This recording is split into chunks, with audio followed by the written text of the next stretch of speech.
Yo, what's up, everybody? This is Byron.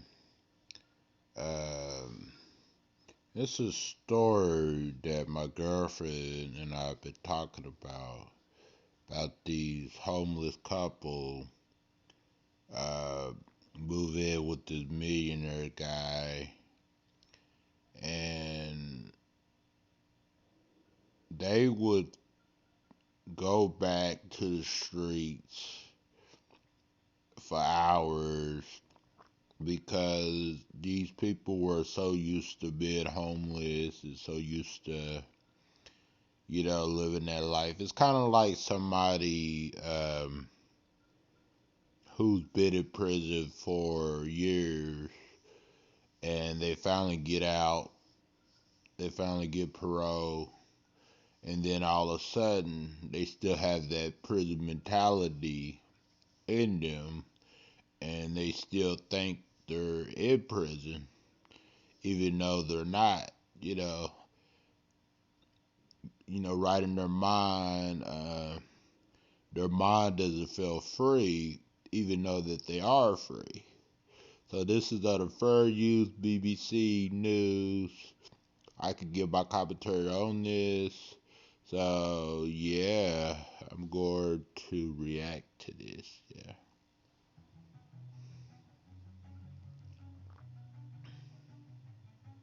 We never dreamed and imagined we would be living in Piedmont, California. Piedmont, California. I don't know what it's at because I haven't been to California in a long, long time, in years, like decades. But my older sister lives in California. Maybe she knows where it's at. But anyways, let's continue.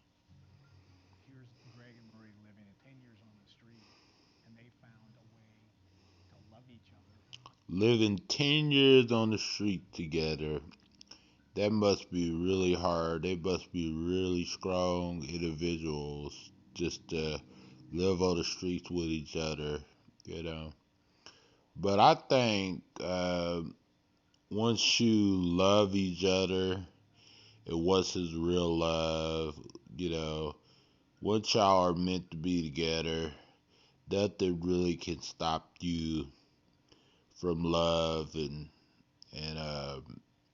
staying together because love always wins. And no matter what people are thinking about you, no matter what people say, no matter what mistakes you make, uh, y'all are always going to be together. You know what I'm saying? Simple as that. Though, nothing is going to break you, especially if it's meant to be. So this couple is homeless living with a millionaire. Can you imagine a homeless couple living with a millionaire? I could not imagine in years, but now I can imagine. Let's continue.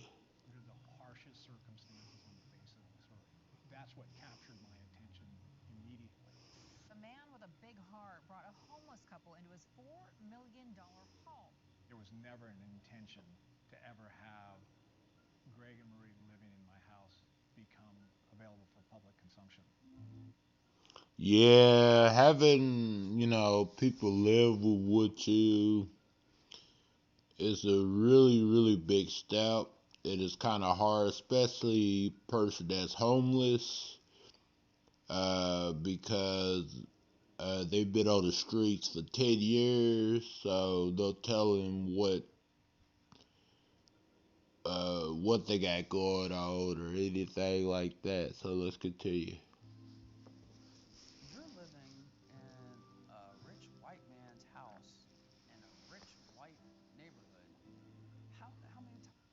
Yeah, in a rich white man's house in a rich white neighborhood. Yeah,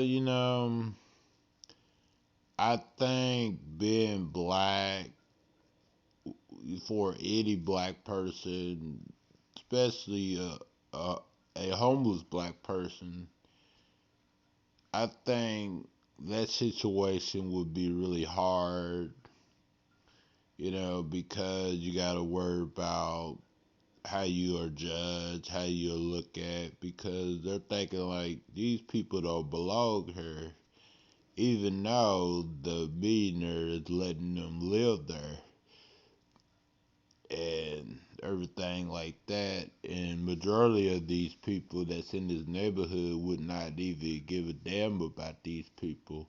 But thank God that this man was rich and he actually cared, and their story touches him and everything like that. So let's continue. Nope, show doesn't. They said we saw some. And keep in mind, when you help somebody, make sure you got good intentions. Don't just help just because like you wanna, get some notoriety, or you wanna just say that you helped them just to make everybody feel like you care, but in reality, in your head, you don't really care. So help people with good intentions. Like if you're gonna help somebody get back on their feet, make sure you help them get back on their feet. Don't just like say I'm gonna help you or I'm gonna let you stay with me, and then a week later kick them out on the streets and have them suffer. And a lot of people have admitted they want me to suffer, and they have admitted and proven to me that they could care less about what happens to me, because obviously they're making it seem like I did something to them, like I hurt them or I stole their puppy or something like that. But I didn't. Because how can the truth and words hurt somebody? Even if I did do something, uh, it still would justify their behavior at all. You know what I'm saying? Because wrong is wrong and right is right. Simple as that. Let's continue. Devil.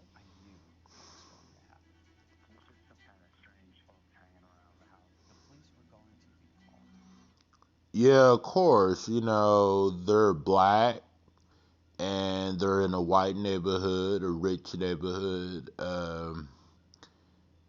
I remember I was years ago. I was in this really, really nice neighborhood, and I was looking for cans. I was just minding my own business, walking, looking for cans. And I guess like minutes afterwards, it was this lady. She, I guess, thought I would look suspicious or something, so she told one of her neighbors to check me out and everything. So I told him I was looking for kids, I wasn't doing that wrong. So yeah, it seems like everybody looks suspicious because you see a black man or a white or a black woman. Sorry about it. I was saying a white woman. A black man and a black woman in a neighborhood, and they don't look like they belong there. So I totally understand. No, no, we don't.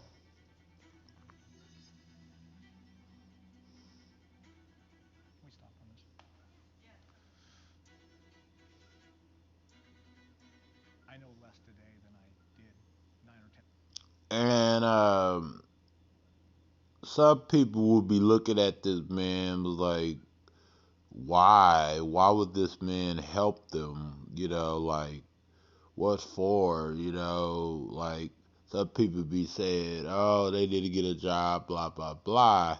But what people don't fail to realize is, in order to get a job, you gotta have a original birth certificate, original social security, a valid ID, and a lot of homeless people don't have the proper document to get a job. You know what I'm saying? And plus, you gotta have money to get a valid ID, and you gotta, wait for a while, and you have to have a permanent address, to get a job. You can't just be on the streets with no address. You know what I'm saying? You gotta have an address. You know what I'm saying? So let's continue.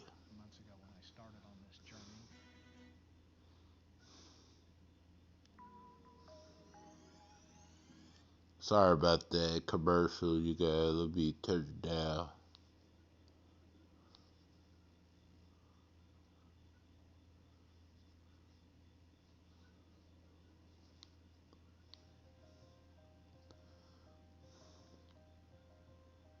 Oakland, California. I know what that's at. Yeah, speaking of homeless, Oklahoma City downtown area has the most homeless people I ever seen. You know what I'm saying? And the homeless uh, problem has been an issue for a long, long time, and it's only getting worse. You know, the politicians they need to step up and do something about it. And really, the homeless everywhere they need to step up and do something about it. And yes, some of these people pretty much put themselves in a predicament, and some of them choose to be homeless, but some of them don't got no other choice, and it wasn't their fault. Kind of like me, it was my fault. You know, I didn't do nothing or say nothing really to get in my predicament at all. You know what I'm saying? Because I'm a good guy. You know what I'm saying? I just speak my mind. When somebody is bullying me, bashing me, lied on me, and whenever I say lied on me, it says stuff I did that I didn't do. You know what I'm saying?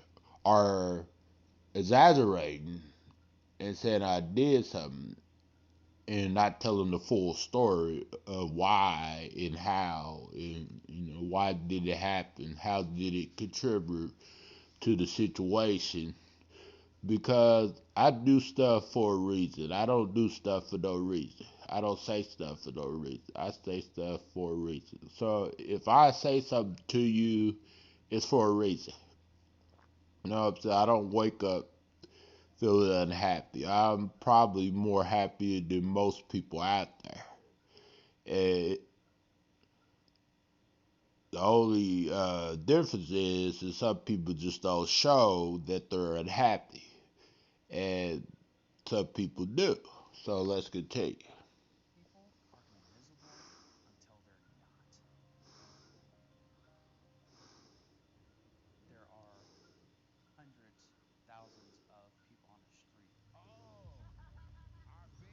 Yeah, it is. He's right. Hundreds of thousands of people on the streets, you know. And keep in mind, just because somebody goes to a shelter doesn't mean they're going to be safe. Doesn't mean that they're going to feel any better. Because shelters are like low level prisons. Because I've been in one, I've been in a few. So that's how I know. And if some of y'all actually really did y'all investigation and research, some of y'all would know what I'm talking about. You know, some of y'all should be homeless for a week or two and go to the shelter and see how it is and see how the living is and see how they treat you. And then you will see how I feel and others out there feel and everything. And some people say, oh, you play the victim. Nope. Because I done been through a lot, way more than a lot of people ever could imagine. Nobody's playing no victim, you know. So yes, continue.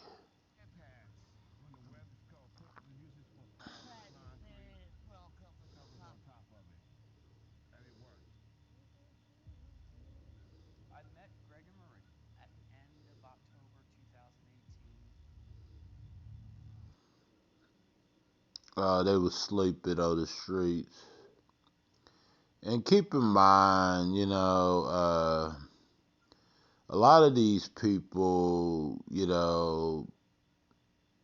they pretty much choose to sleep on the streets, and really, shelters are not safe at all. It's not safe. So yeah, so you either gotta be careful in the shelter because you get your stuff jacked and your shoes jacked and your money jacked, your medicine, everything. So it's not run properly. It's not patrolled properly. So yeah, let's continue.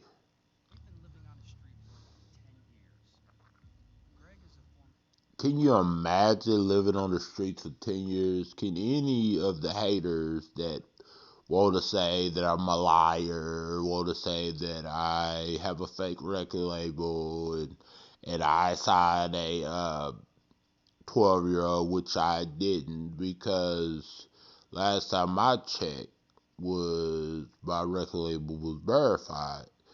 And if they did their research and these people would see that. You know what I'm saying? I didn't sign anybody. There's no contracts. And if I sign somebody, won't they send me the evidence of me signing somebody? And promoting someone and signing someone is two different things. When you promote someone, you try to get their stuff out there. Like for example, if you're promoting somebody singing because you want to, get their, music out there because you helping them. You know what I'm saying? You promoting them. It's nothing wrong with that. There is no legal law that said that you can't promote someone's music or you can't uh, help someone out. And that's why I was there and they was trying to make it seem like it's sexual and stuff like that. That just shows you that they got a dirty mind. And the people that I'm speaking of, I'm not gonna say their names because they're not important. I'm just trying to prove a point here. So let's continue.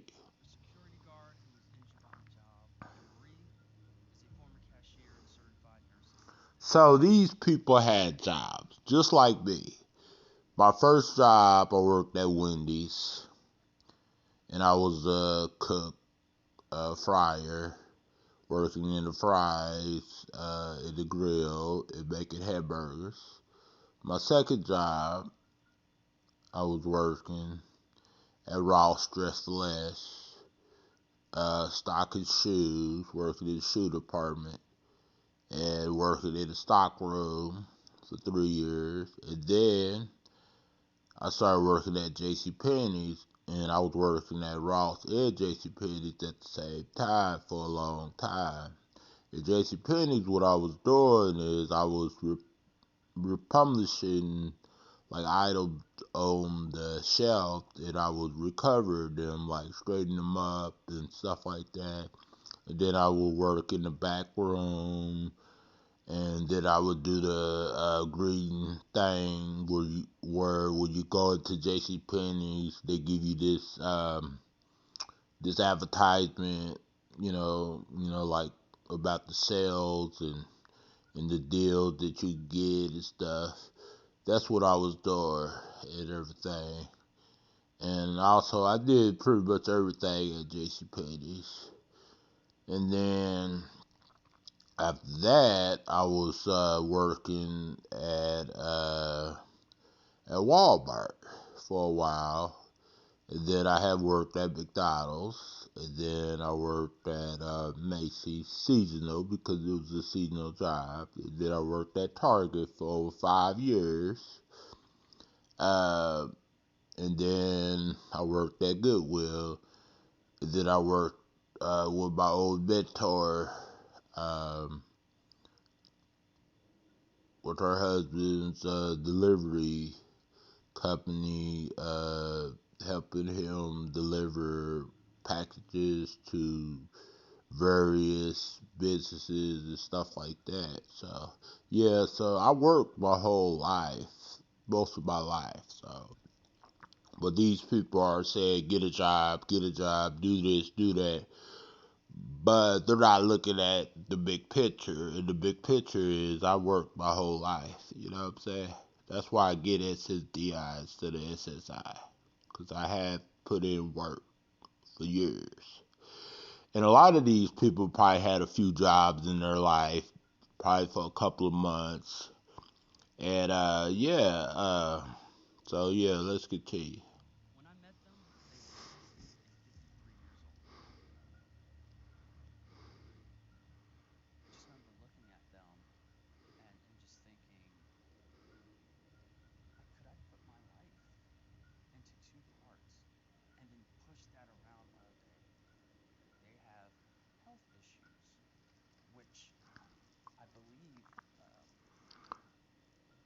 I think a lot of people who are homeless have some type of health issue, some type of mental illness, some type of mental condition, and they need treatment. You know what I'm saying? So let's continue. a lot stems from living on the street. We're home. It seemed like the nights went by fast. We would actually put all our layers down here in our blankets, and this wall kept us warm. When it didn't rain at night, this wall was right here. The more Yeah, so they pretty much wanted to be on the streets because these people were so used to being on the streets and so used to it. It was the norm for them.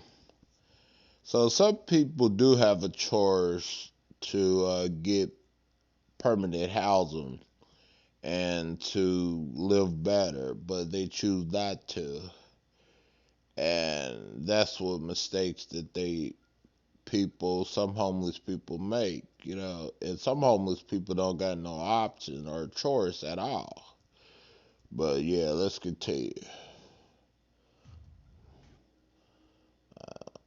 Well, I'm not gonna play the whole video because I wanna let y'all know I was homeless for. Okay, this is what had happened. My girl dropped me off uh, in Oklahoma City to stay with my sister temporarily till we get everything situated with her situation. And actually Edmond, Oklahoma, actually, but same county, Oklahoma County. And so my sister, before I went there, she assured that she was gonna kick me out and she was gonna, take care of me, help me with stuff and stuff like that. Uh, so I was there for a week, and I also went over my old mentor's house for like 3 or 4 days, and then when I wanted to go back to Tennessee, which Tennessee is my home, because I was here for like 7 months. I lived here for 7 months. And when you live somewhere that you enjoy living, of course you're gonna call it your home. Anybody would do that. That's just normal. So when I wanted to go back to Tennessee, my old mentor took me back over my sister's house, and then as a result, it made me forced me to go to the homeless shelter. Uh, And I'm like, whoa, why is my sister doing me like that? You know what I'm saying? Because I didn't say nothing for her to do that. I didn't do nothing for her to do that. Uh, and I was, even though I was in a homeless shelter, I still felt like I was on the streets because, the night shelter during the day, we had to leave. And pretty much I was on the streets. And then the city rescue mission place, they wanted us to stay there all day and not do that. And we had to get it approved just to go somewhere. We couldn't walk around and go somewhere, like walk around. Because I wanted to go to the library, look for jobs, stuff like that. You know what I'm saying? Because a lot of things are online, but I couldn't do that. I did that a few times, and then they got upset. They're like, "Oh, uh, We don't want you gone all day, blah, blah, blah. So I went to the night shelter and stuff. And the night shelter felt like a low level prison because it was people in there selling tobacco, it was people in there stealing people's medicine, stealing people's wallets. And some of the staff in there was treating people really, really bad. Kind of like how some of the guards in prison or jail treat the inmates really bad. And some of the inmates, they treat others really bad too. But this shelter, the night shelter, felt like a jail. It didn't feel like just a shelter. You know what I'm saying? You would think a shelter would feel like a shelter, but it felt like a low level jail. And they run these shelters kind of like jails. You know what I'm saying? But it's like a low level type jail. You know what I'm saying? And can't go nowhere. Lights out at 9. Uh, Pretty much they treat you like shit. The food is awful, and they want you to go on a program when you don't really need a program. You just need a place to stay because that's all I needed. You know what I'm saying? Because I didn't need nothing extra, nothing like that. So yeah, they treated people really, really bad. You know what I'm saying? If people knew, if people was in there with me who is trolling my channel, who is saying all this stuff, I'm a liar, blah, blah, blah. If I'm a liar, won't y'all be homeless for 1 to 2 weeks and see how y'all get treated and tell me about it? I bet you two of those girls that can't stop talking about my girlfriend probably don't know how it feels to be on the streets or be homeless. If they had a wake up call and they had to be homeless themselves, they would actually wake the fuck up and be like, oh shit, man, I see what you had to go through because it was hard. And those two girls were not there. So how would they know what happened or what was said? You know what I'm saying? Those girls don't. The only person that what happened was me and the people that were there. You know what I'm saying? So they don't know what I've been through at all. And this story really touched me a lot. Me and my girl been talking about it and everything. And it should wake up anybody. You know what I'm saying? Because this could happen to anybody. You know what I'm saying? Because keep in mind the guy in the video who was homeless with his wife or girlfriend. He was a security guard and he was laid off and everything. And then the woman was a cashier. So these people had jobs. It's not like they was homeless their whole life, like 30 or 40 years. They pretty much, what happened was whenever they was homeless for 10 years, uh, and then they decided they got help. They didn't decide to, but someone helped them, reached out to them. They felt like they were still homeless, right in the mindset, just like that prison mentality. You know what I'm saying? Even though the person is free from prison or free from jail, that person still had that mentality put in them. That's just like a person that's been in the military their whole life. Have that military mentality, you know what I'm saying? That military attitude, that stigma and stuff like that, that demeanor. And these people still felt like they was homeless. These people didn't feel like they were free and and stuff like that. Even though the millionaire guy gave them a place to stay, and they could have been looking for jobs. They could have been trying to get back on their feet and stuff like that.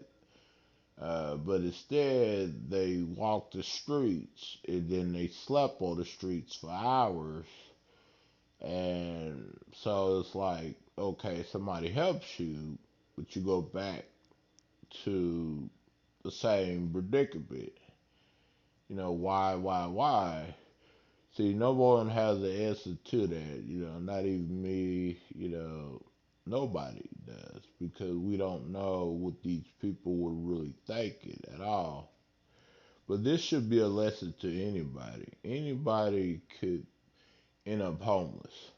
Let's say that the people that you think that won't turn on you, that won't kick you out, let's say you living with your sister or your brother for years, and let's say that you got a job, and then somehow your company, your business, uh, lay you off, or your business go out of business, and so you don't have a job, you're jobless, and then your brother or your sister kicks you out. Where you gonna go? What happen if you go to your mom's or you go to your friend and then your friends kick you out, turn on you? You know, where you gonna go? You're gonna have to go to a homeless shelter. Cause if you don't got $10,000 in cash or $2,000 in your pocket, then you can't go to a hotel. You know what I'm saying? And even people that work can't afford a hotel every month. You know what I'm saying? So yeah, this can happen to anybody.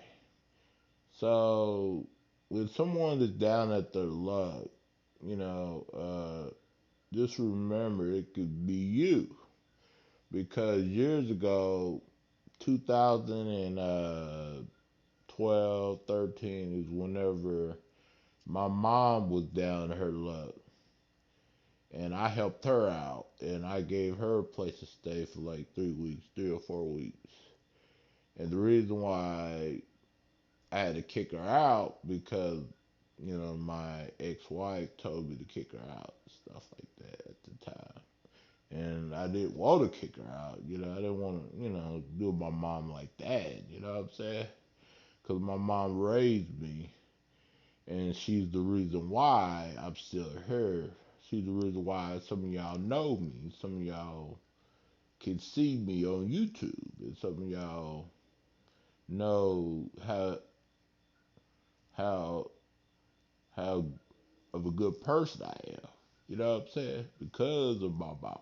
You know what I'm saying? My mom raised me well. She made mistakes and she did things that I didn't like, but she raised me well. You know what I'm saying? Simple as that. She taught me respect, dignity, a lot of stuff. You know what I'm saying? That's why I ain't never been in jail, never got a ticket in my life. Um, I try to always do the right thing, you know, almost every day. I make mistakes, I say stuff, I screw up. It's like everybody else. The only difference between me and everybody else is, I have good intentions, and some people don't have good intentions. Their intentions is to hurt people and to make people suffer.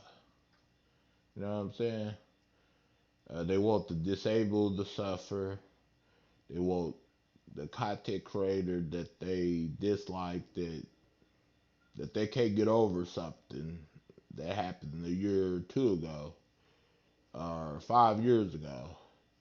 And it's like you hit them or something like that for them to be so freaking. butthurt about something. You know what I'm saying? Even though that you didn't. You know, you didn't do nothing to them because me speaking my words with good intentions, my words, my truth is not going to do anything to you. You know what I'm saying? If you hurt by my truth, if you're hurt by the truth, then you shouldn't be on YouTube. You should be on no social media. You should just be living your life, working hard, taking care of your family, and that's that. You know what I'm saying? So yeah, this should be a lesson to all the people out there that think this will happen to them, because it could. Because when I was in that shelter, I met a lot of people who had good jobs, who then had their own house, who then had their own apartment, who then freaking live a good life, who had their own car, who had their own family, and that could be taken away from anybody. You know what I'm saying? That's why you never take life for granted at all. You do what you gotta do. If you make a mistake, just say, I made a mistake. Move on. Take responsibility. Don't do it again. And then that's it. Because, and don't live in the past. Because the past is the past. Because if you live in the past, you're not going to get nowhere living in the past. And that's that. So anybody got any questions and comments, leave it down below, leave it in the premiere. I know this video has probably been long, but hey, you know, I have to stay active. You know what I'm saying? Just like everybody else on YouTube, I gotta stay active. Cause keep in mind, before I got back to Tennessee, I was not online posting for 2 weeks. And for a while, you know what I'm saying? And I was still being talked about badly by people on their streams and stuff like that. Even though I didn't really say or do anything for them to do that, but still, you know, they feel like something that might have happened in the past is a justification for them to keep this lie up that they're telling on me and to keep this going, because without me, these people would not have content. And that's the truth. You know what I'm saying? How can I be lying about something when what I've said is the truth? Because if these people were actually good, they care, what they would be doing is they would have reached out to me. They would have been concerned. They would have been like, hey, look, I don't like you, but I'm concerned. I care, blah, blah, blah. But they didn't do none of that. They wouldn't care if I was in a ditch somewhere, stuck. They probably wouldn't even help me out. They'd probably be laughing and thinking it's funny. You know what I'm saying? Simple as that. I'm keeping it real. To them, the truth is a lie. It just shows you how their logic is so off. You know what I'm saying? Because if it don't fit the narrative, then it must be a lie. But they're the ones lied, because she lied about my record label being fake, and she lied also about me signing a 12-year-old to a record label that she has no proof of. What's the document, girl? And then she lied about my daughter's situation. Then she lied about me not paying child support, which I've been paying child support for 2 years. Why do you think that I only get eight something a month instead of 1,000? You know what I'm saying?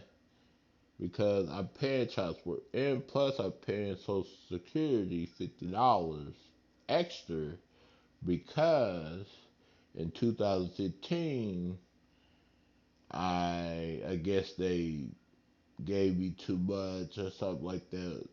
you know, and then because I was actually working, put in work, and so I owed them $6,000, $16,000. So I've been paying $50 extra uh, to Social Security. They've been taking money out, deducting money out. So I pay bills. You know what I'm saying? I pay bills because child support is a bill. It's you know what I'm saying. I pay bills. You know what I'm saying? I pay over $200 within child support, and I bet you a lot of these people don't have to worry about that. Don't have that responsibility at all. So peace out. Love all you guys. Have a good day. Stay up. Stay blessed. Stay woke. And always stay away from negativity. Okay.